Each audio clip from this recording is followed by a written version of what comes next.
The world is collapsing for Bounderby and Gradgrind, whose lives are governed by facts and figures and ironclad rules. The milliner Bounderby's bank has been robbed by, he thinks, Stephen, the worker he dismissed and who was forced to leave the town. And Bounderby's wife, Louisa, tied to him in a loveless marriage, has met James Harthouse, who has asked her to go away with him.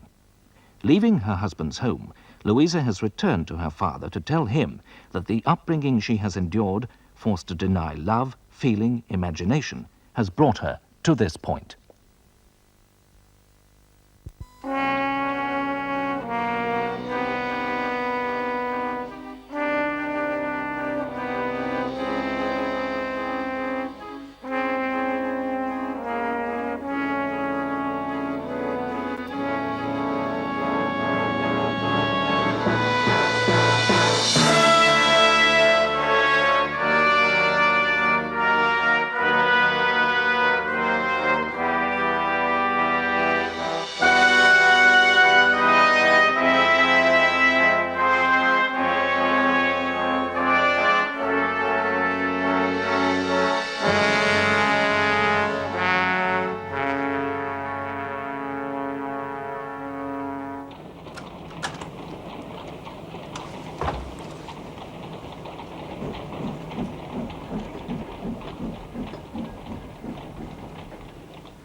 Big pardon, sir. Yes?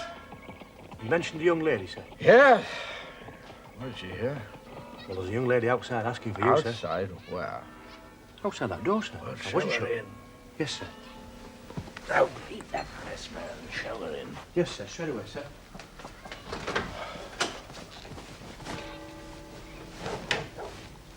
Mr. Harthouse.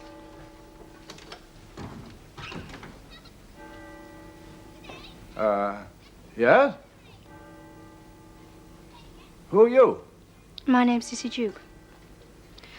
I've just left someone. If you mean a lady, I follow you. She sent you to fetch me? No, no one has. But you know about me. And you've heard it from her. I'm young, sir. I'm alone. In coming to see you, I have no advice or encouragement beyond my own hope. Well, where is she? At her father's house. And what is her message? It's mine, Mr. Harthouse, not hers, though I know I'm telling the truth. You will never see her again as long as you live.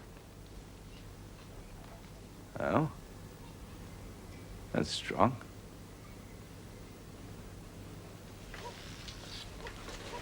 And what is your place in this lady's life? I live at her father's. Oh. Is this a message from him? No. But you've taken this upon yourself, have you? I'm telling you what I know is true. You will never see her again. You know this from herself? You know her mind on this? I know something of her character and of her marriage. Oh? And what about my character? You think I'm a man who takes orders? You will never see her again. How do you know this? I've been with her most of the night, nearly all day until an hour ago. You've the same chance of seeing her again as you would if she had died last night. I have two more things to say to you. The first is that I am sure your honour as a gentleman will keep you from ever mentioning that I was here today, and that we had this conversation. Do you have enough honour for that, Mr. Harthouse? This is very strong. Well, what's your next thing? I hope you can see that you owe it to her to leave here immediately, and also never to come back. I don't see how there's any alternative for you. You had a trust. You set out to deceive her. Deceive her? Her husband's a bear. Her father's a machine. Her brother's a whelp. And her own life is dry as ashes. Tell me, why should I need to deceive her? Mr. Harthouse, the only choice that remains with you is to leave here immediately and finally. It's not enough reparation, but it's something. And it is necessary. Therefore, I ask you to depart from this place tonight, under an obligation never to return to it. Do you know what you're asking? I'm here on public business. Preposterous it may be, but I've gone in for it and sworn by it. It's absurd for me to back out now in this incomprehensible way. I'm sure it's the only thing in your power to do, sir. Oh? And if I refuse? Whether you refuse or not, you will never see her again.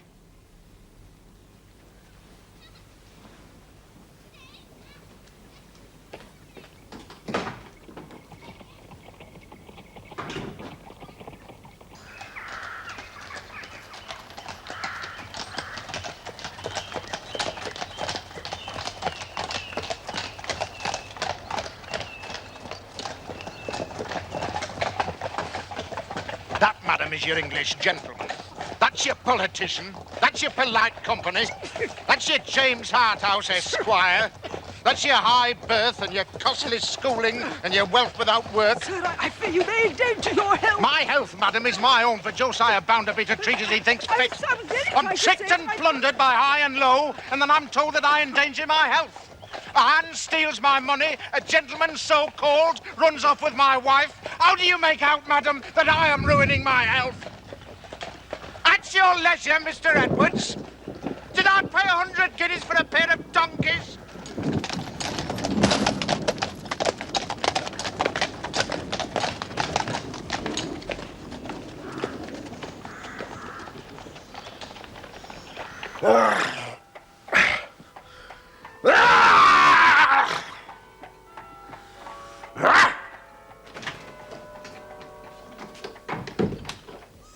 Good morning, sir. Send my fellow up. He's gone out, sir. He's gone to your committee I'll go room, and get sir. him. And bring my shaving water. And get me a glass of ratafia. Such a thing exists in this pig pen. We've got some brandy, sir. And tell him to get up here and pack up. Pack up, sir. Everything. Don't understand, sir. If there's anything to be put right... How long have you lived here? Where, sir? In this hotel, sir? No, not in this house of correction. In this town. In this little-known but delightful watering place. All my life, sir. Ah, well, that explains a great deal. There's a London train at noon, I think. I think so, sir. Would you require the room again next week? Oh, no, not at the moment, I think. You can put the straw down and let the pigs in again. Give them the run of the place. Here? You say my wife is here? Yes, my dear Bounderby. Why is she here? And who is with her? She arrived alone, and only Sissy Jupe and I have been with her since. Madam, I hope the information you gave me does not turn out to carry no substance beyond that of cock and bull. Sir, I don't. What If you can't get it out, madam, just leave me to get it out. This is no time for a lady, however well connected, to be fully inaudible and seemingly swallowing marbles. Mrs. Sparsit recently overheard by accident a conversation between my wife and your precious gentleman friend, James Harthouse. Now, that conversation brings me here with some questions. I know all that passed between them. I can understand how this lady would come to a certain conclusion. It is not the correct one, Bounderby.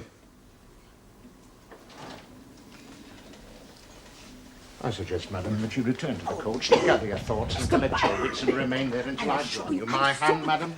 We will discuss this later, madam! Grant, can we talk somewhere else but in your hall?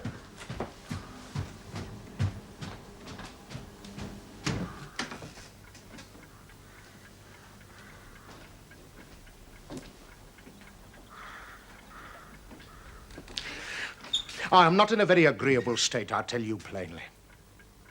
I do not consider myself to have been dutifully and submissively treated by your daughter as Josiah Bounderby of Coletown has a right to be treated by his wife. My dear Bounderby. Now, excuse me, but I don't want to be too dear. Not dear. When I begin to be dear to a man, I generally find his intention is to put something over on me. I am not speaking to you politely. But then, as you are well aware, I am not polite. If you want politeness, you know where to find it. You have your gentleman friends, you know. And they'll serve you with as much of the commodity as you want. I don't keep it myself. Please.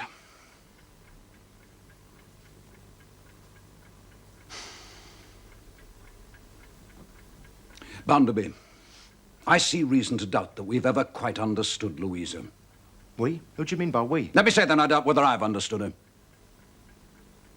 I doubt whether I've been quite right in the manner of her education. But I shall seek to repair what is amiss, if I can. And I hope you will assist me in a good spirit, because I've been much distressed. I don't understand you yet, and therefore I don't make any promises.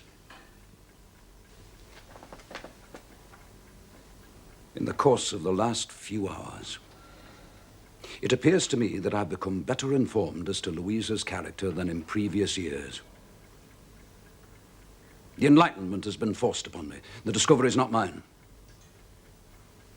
I think there are, Bounderby, you'll be surprised to hear me say this. I think there are in Louisa qualities which have been harshly neglected and a little perverted. I would suggest to you that if you would kindly meet me in this endeavor, it would be the better for the happiness of us all if Louisa were left to herself for a while. I would like her given time to allow that better nature to develop itself, encouraged by tenderness and consideration. Louisa's always been my favorite child. You want to keep her here? I'd like her to stay for a while and be looked after by Sissy. I mean, of course, Cecilia Jupe. She understands her in a way I'm afraid I never did. Louisa trusts her in a way she's never trusted me.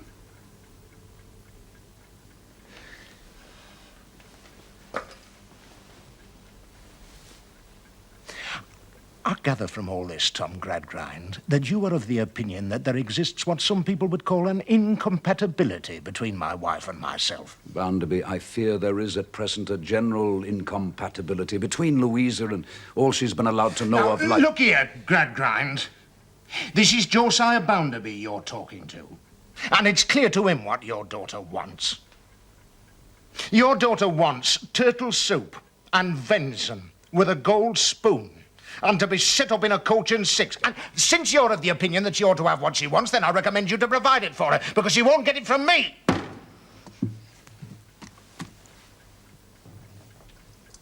I'd hoped you might understand what I was saying. All you've said in this room can be summed up in one sentence. That your daughter doesn't properly understand the merits of her husband and is dishonouring the marriage. And that's it, in plain speech. That's unreasonable. Is it? I think not. Not when I consider the behaviour of your daughter towards me since the wedding. It has not been the behaviour of a wife. Now, that is plain speaking. There are born ladies of families who next to worship the ground I walk on, and your daughter, Gradgrind, is very far from being a born lady. And there are highly connected females who have been astonished at the way your daughter has conducted herself towards me, and they wondered how I've suffered it. I wonder myself now, and I won't suffer it. I do feel the less we say today, the better. Do you? Well, I don't. I'll settle this business in my own way. I'm pretty well known to be a rather uncommon man, I believe, and most people will understand fast enough it must be a woman rather out of the common to come up to my mark. I've no wish to quarrel with you, Tom Gradgrind, but what I say is this. 12 noon tomorrow. 12 noon exactly. 12 noon, and if there's no longer a Louisa Bounderby back in my house by then there no longer is a Louisa Bounderby.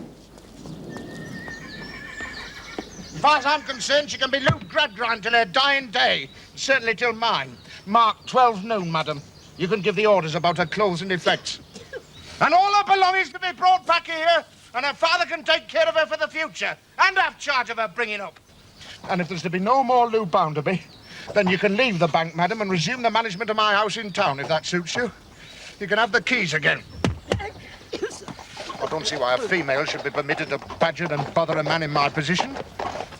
Hey, Mrs. Sparsit.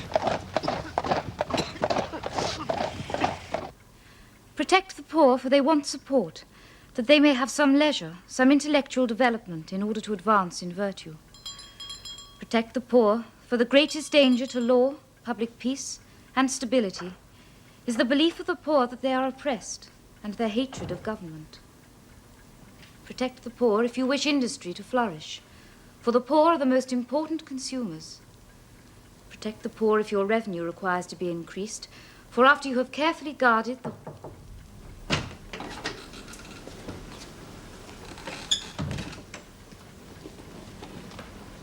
If you please, sir, there's a working woman asking to speak to you, miss. A woman from one of the mills, miss. No, did she give a name? She said I was to say her name was Rachel, sir. I know the woman, Father. I'll go and speak with her. Well, if you know her, let her come in here. Sit down, my dear. Don't tire yourself. Bring the woman in.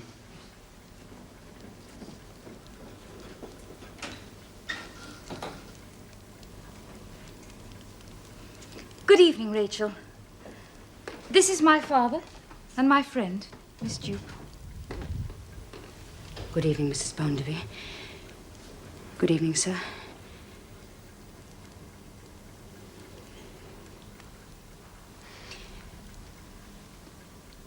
Mrs. Bounderby, you've seen me once before. Yes, Rachel. You came with your brother to the house where Stephen lodged. You offered him money, and he took £2 only to pay back whenever he could. This is all true. Young lady, did that seem to you the behavior of a thief? Stephen has been named as a thief in print all over this town and beyond. There was a meeting at the Union tonight, and he was spoken about in the same way. I am very sorry. I hope you may be. I don't know. I can't say what you might have done. You don't know us. You don't care about us. You don't belong with us. I don't know why you came that night. I don't know if you came with some aim of your own, not minding what trouble you brought on my Stephen. I said then, bless you for coming.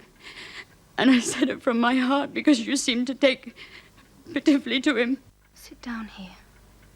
You're tired and worried. You're saying such strange things. When I mind how grateful the poor lad was to you, how good he thought you were to him. My dear, what does this woman think you've done? Rachel, I pity Stephen from my heart. What do you want of me? Some help for Stephen, someone to speak for him. There have been lies told about him, and I want the truth said. I expected him to come back to clear himself because I wrote and told him to come back, and I don't know why he isn't here yet. But when, at last, I spoke to Mr. Bounderby, he and your brother said it made no difference. Stephen was still suspected. Why did he go away? What else was there for him? The masters against him on one side, the men shunning him on the other, and he only wanting to work hard and honest in peace and do what he thought right. Can a man have no spirit of his own, no mind of his own, that he must be wrong every way he turns while he's hunted like a hare? Well, he must come back. Face these things. Oh, he will. But things must come out.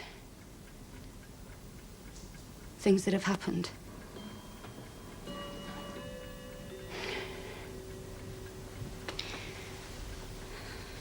Perhaps I've done no good coming here. But I needed to face you, Mrs. Bounderby. Not everything's clear in my mind. There's something that worries at me, and I can't quite grasp it. It goes against my nature to feel anger and bitterness. And I know it's wrong to be suspicious without cause. But there's something bad in all this. It will come right. Will it? Good night to you. Good night, sir. Good night, Rachel.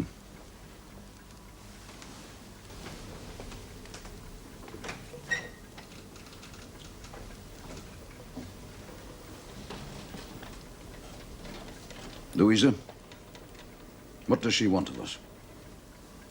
I've never seen this man. Do you believe him implicated in the robbery?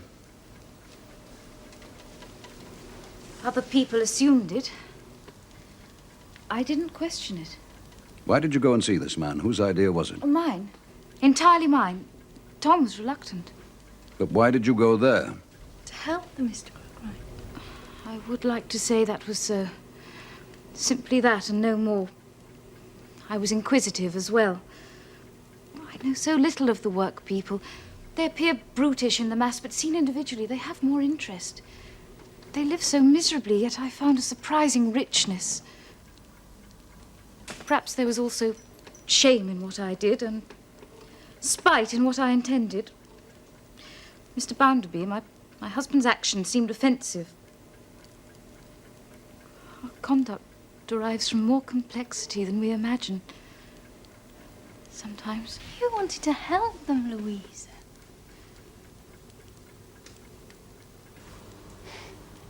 Rest. Where's my living if I rest? The machines don't rest.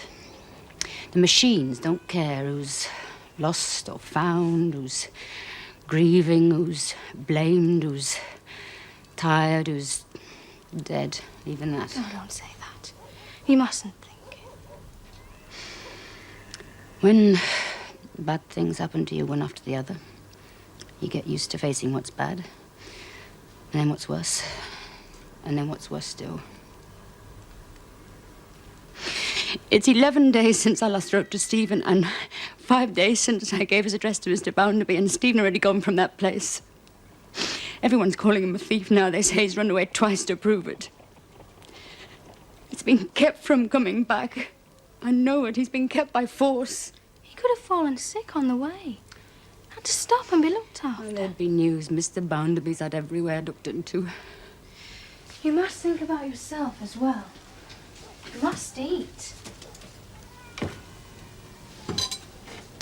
If Stephen, when he comes back, he'll need you to be strong to stand by him. You'll take these few things I've brought, won't you? When he comes back, will you look after him here? Well, there can be no harm, I'm sure of it. We'll see.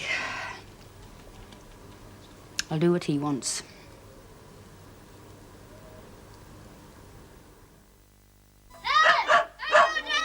Do you need any help? We'll go to the village. Can you hear me? You all right?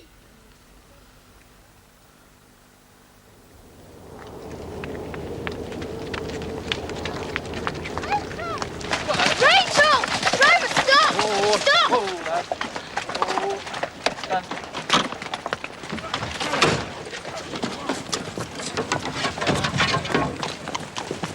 Well, is it him? It's him, all right. I've called down to him, but he's a long way down. Looks bad. Please, God.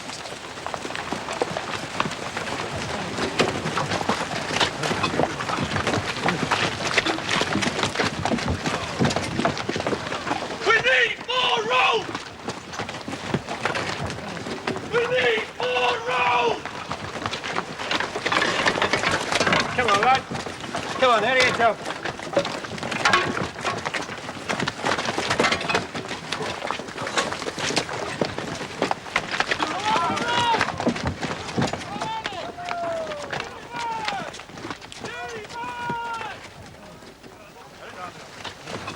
There's air down there.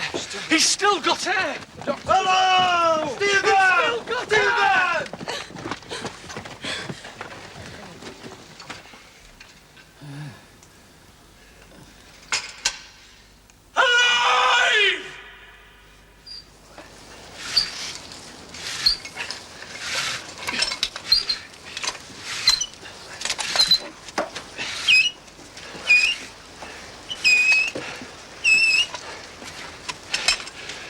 He's alive, but he's hurt bad. God knows how we're going to get him up. He's not moving. I couldn't give it him.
Stephen.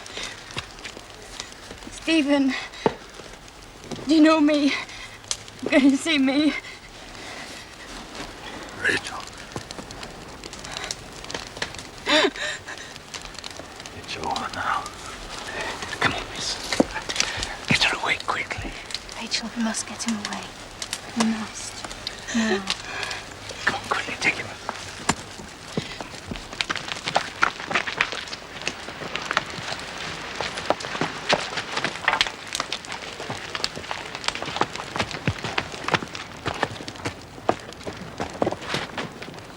Rachel. Don't let go. I won't. All a muddle, lass. From first to last a muddle. Hush, lad. Don't hurt yourself talking. We're taking you where you'll be safe. That old shaft where I fell. How many days? I don't know. I remember now. The men who worked the pit below. They prayed to the lawmakers. Sake of Christ, not let their work be murder to them. Save them for their wives and children that loved them. When it was in work, it killed without need. Nice, let alone, it kills without need. See how we die in no need. Every day.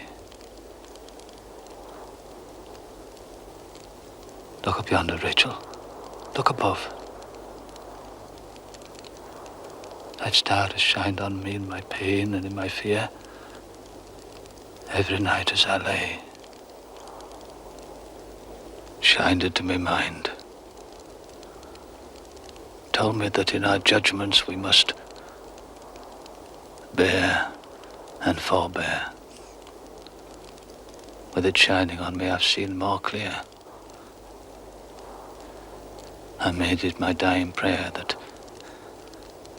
people may only come together more, see each other better. Hush, lad. We must go. Often as I came to myself and found it shining on me down there, I thought it might be the star that guided to our Saviour's home. Think it'd be the very same star. Rachel. I'm here. It's over now. I must tell that young lady for me. Father came with her brother. When I fell, I was in anger, hurrying on to be as unjust to her as others have been to me. All a muddle, lass. But I pray I was wrong about her. Never mind it now, lad. There's no more time. Who will clear me? The young lady's here. And her father.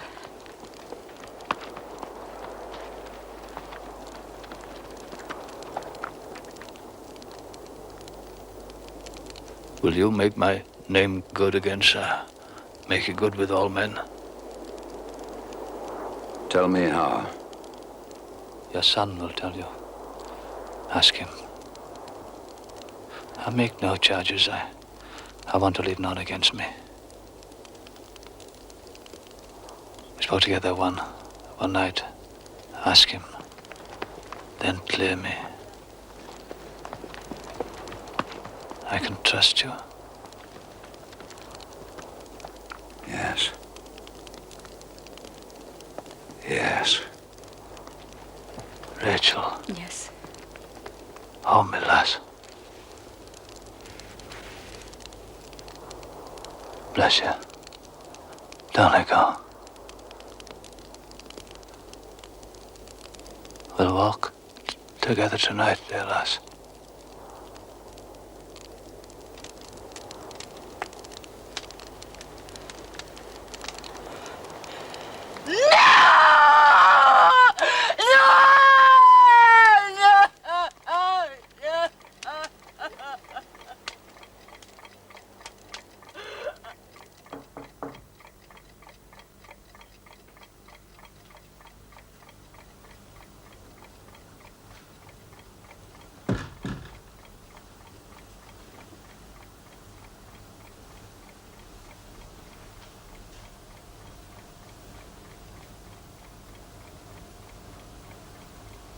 Louisa, where is Tom?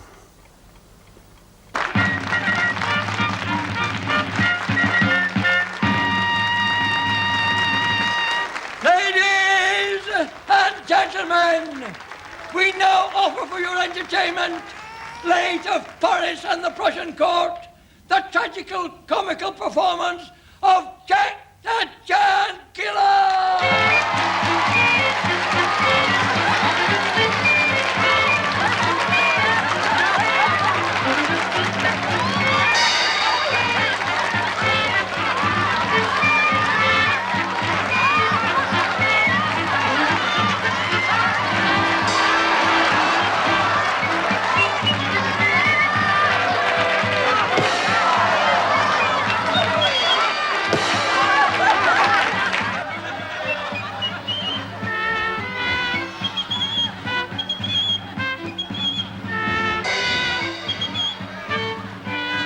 Cecilia.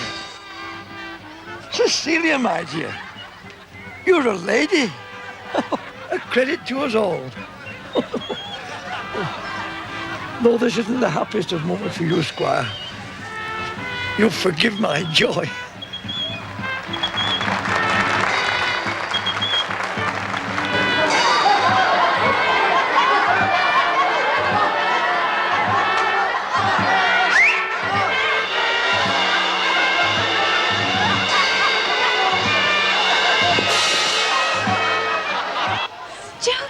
Sissy. Come now, Cecilia. There's time enough for that. Lots of catching up to be done. Come with me, Squire. Come to the office. This isn't the place for you.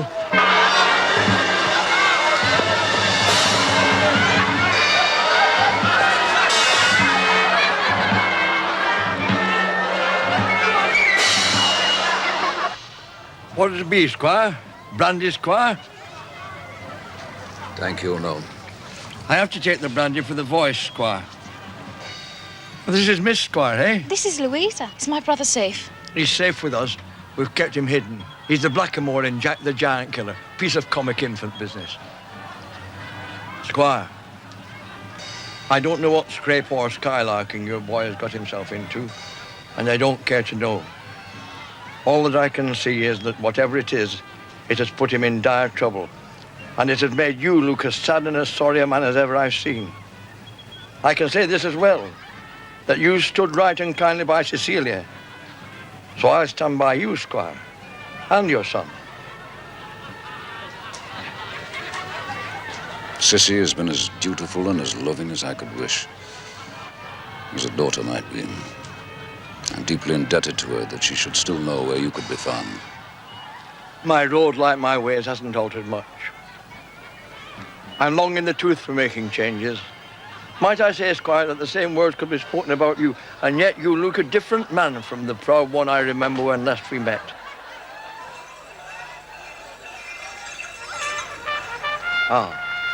Time for the horses' quadrille. That's the end, Squire. I'll get them out sharpish, then you best see your young blackamoor.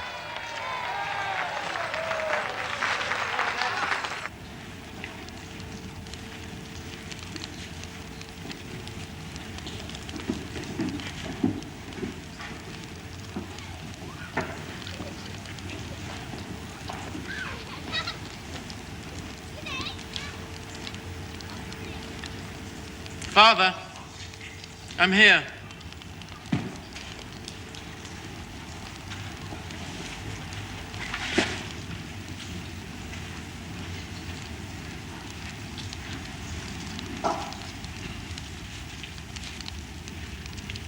Why are you looking at me like that? You used to be the ringmaster once. Now I've got Sleary. How do you think he put me through my paces? Better than you did?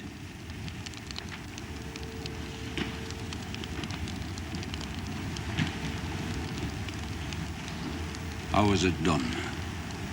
You mean my face? I mean the robbery at Bounderby's bank. I forced the safe myself overnight, and then left the door half open. I'd got a key specially made, and I dropped it near the front door when I went out. You took advantage of that man's situation. Blackpool. To have him loitering about the bank at night to throw suspicion on him. I told him there might be a message for him, perhaps about possible employment. That was the implication. No remorse. If X number of people are employed in positions of trust, then Y numbers out of the X will be thieves. Isn't that a reasonable proposition? Haven't I heard you talk 1,000 times a week about the laws of probability?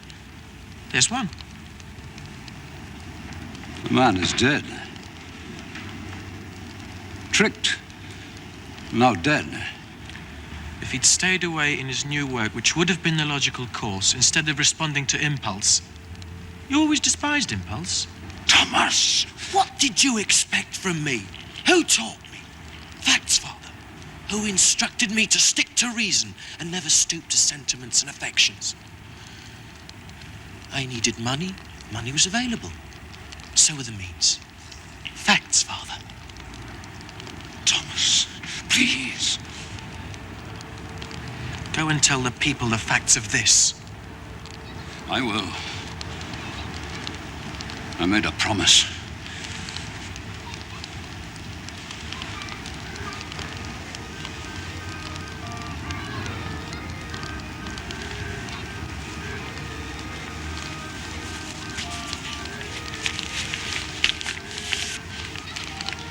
This will pay your way. For a while. Louise has persuaded me you must be got abroad.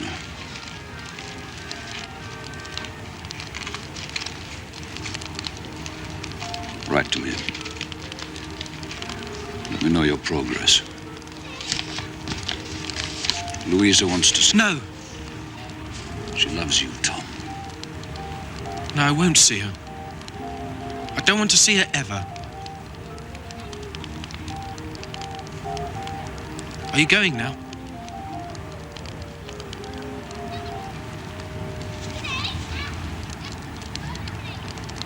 Goodbye, Tom.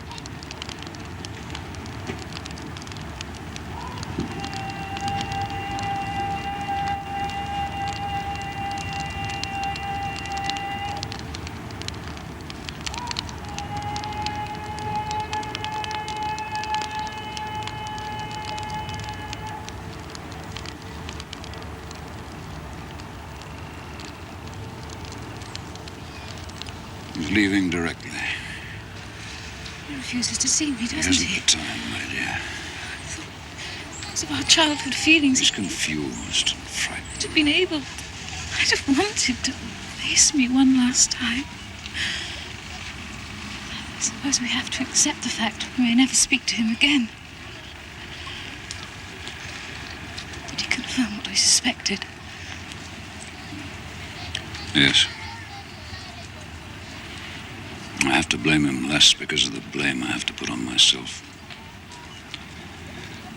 I failed you both. Now I've lost my son. Father. You still have 2 daughters. Our lives will be different. I will be different.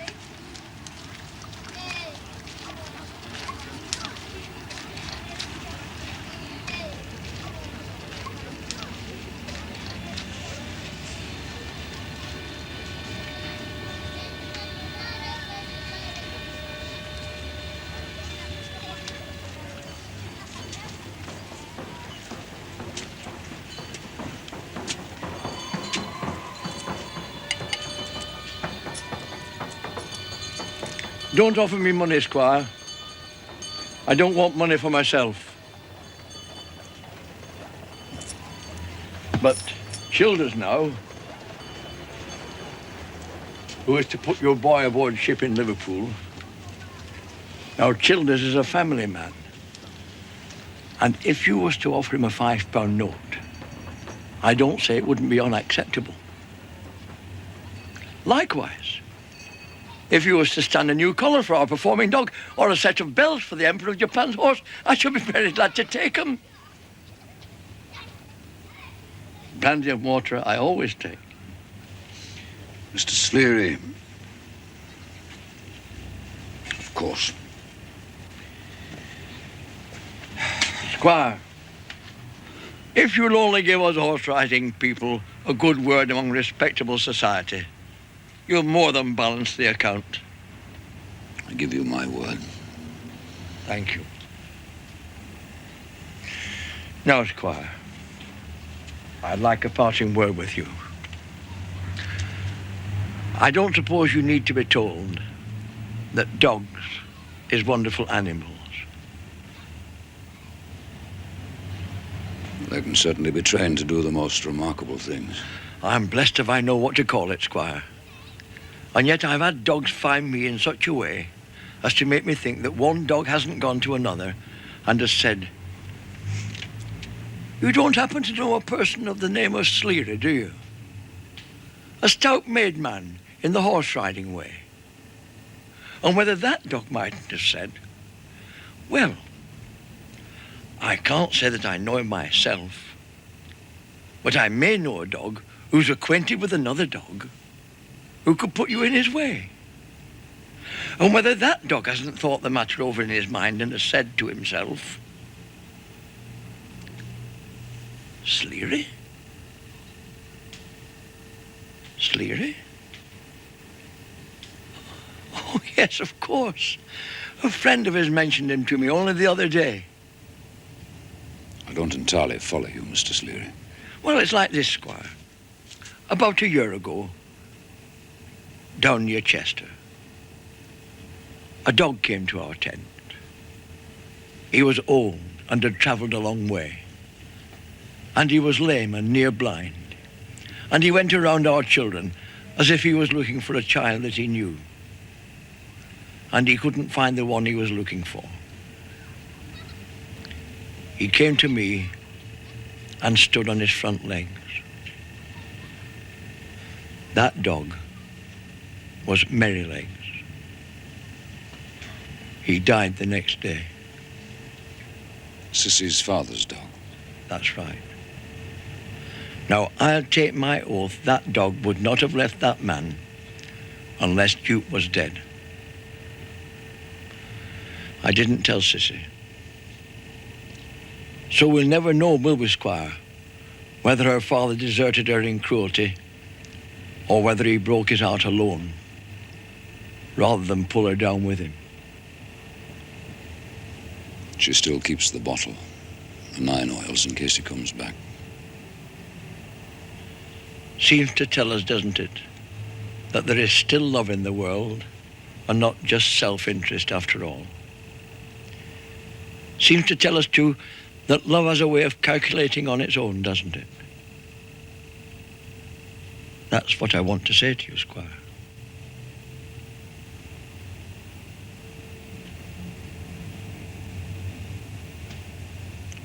Yes. In the future, Mr. Sleary, if you ever want my help. There's only one thing you can do, sir. And that is to stop the lawmakers from being cross with us poor vagabonds. People must be amused. They can't always be working. They can't always be learning. They're not made for it. You must have us, Squire. Do the wise thing and do the kind thing. Make the best of us, not the worst.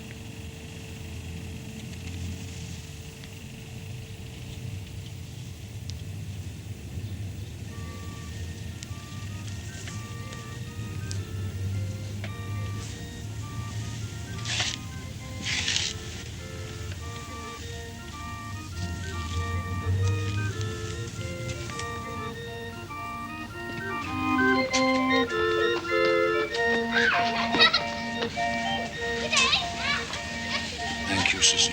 He'll be safe. Don't get him away.